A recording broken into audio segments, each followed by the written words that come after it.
Patrick Mahomes has had a historic season that isn't really getting the credit it deserves. He set the all-time single-season yardage record with 5,614 total yards, which broke Drew Brees' record from 2011. On top of that, he also had 41 touchdown passes and just 12 interceptions. Mahomes did all of this in his first season without Tyreek Hill, the Chiefs' #1 wide receiver. Mahomes and Hill were a match made in heaven with Mahomes' bazooka arm and Hill's explosive speed. Many people expected Patrick Mahomes to possibly take a step back this year with the wide receiver core that was not nearly as talented as last year's, with Juju Smith-Schuster, Mecole Hardman, Kadarius Toney, and Marquez Valdes-Scantling leading the position group. But Mahomes did the opposite of that, not just throughout the season, but in its biggest moment thus far. Mahomes suffered an ankle sprain versus the Jaguars in the divisional round of the playoffs. He had to leave the game for a little bit to get some testing done, but then returned. Many questioned how effective he would be in the championship game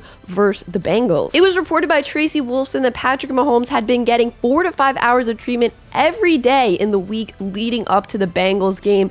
This injury typically takes 3 to 6 weeks to recover, according to her, because she says it is a grade 2 ankle sprain. And as you can see in this graphic here, a grade 2 shows some pretty significant tearing in the ligaments. Obviously, that's going to affect not only how you move around and run around, but also throwing the football, because it was his right ankle. He throws with his right hand. So when you throw a football, all of your weight really starts on that back leg and pushes forward. That's how you get that extra power. Mahomes was clearly in pain during the Bengals game. He was limping around and even hopping around at times to take pressure off that foot in pain. And the thing is this, the Chiefs weren't just dealing with a Patrick Mahomes injury. Travis Kelce was questionable to play this game with a back injury sustained in practice. Snead is Kansas City's best cornerback, and he left this game on the first drive due to an injury. Linebacker Willie Gay also left the game with an injury. The wide receiver group took the biggest hit, with Juju Smith-Schuster, Kadarius Toney, and Mecole Hardman all leaving the game with injuries. The wide receiver group was so thin for Kansas City in this game.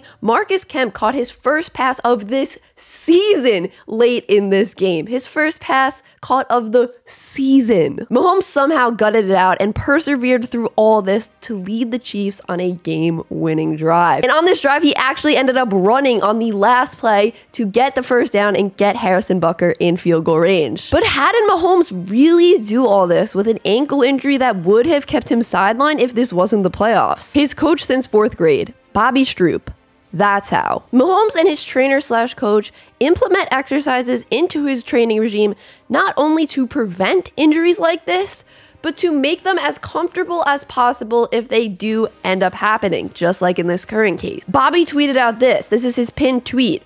Proprioceptors, I don't know if I pronounced that right, set the boundaries for our tissue extensibility and actively affect joint mobility and stability in movement. We have to train for best case while building resiliency and, quote, comfort in worst case. So yeah, that was a lot of big words, but what I take is they're trying to make his joints and ligaments and all that as mobile as possible and strong as possible. So in the case where he does take a nasty hit, his ligaments, muscles, and bones are able to like bend and not break, I guess. Having Mahomes work on things like increasing flexibility helped this injury be not as bad as it could have been. Stroop has Mahomes doing a ton of different exercises. One of the ones he has him do is sled pushes. This helps Patrick achieve great foot flexibility and stability. And you could see why great foot flexibility and stability would help you perform when you have a sprained ankle, to try to, you know, strengthen the muscles that aren't impacted by the sprain, that aren't impacted by the ligaments being partially torn. Stroop posts a lot of great stuff on social media, so I would definitely recommend checking out his Twitter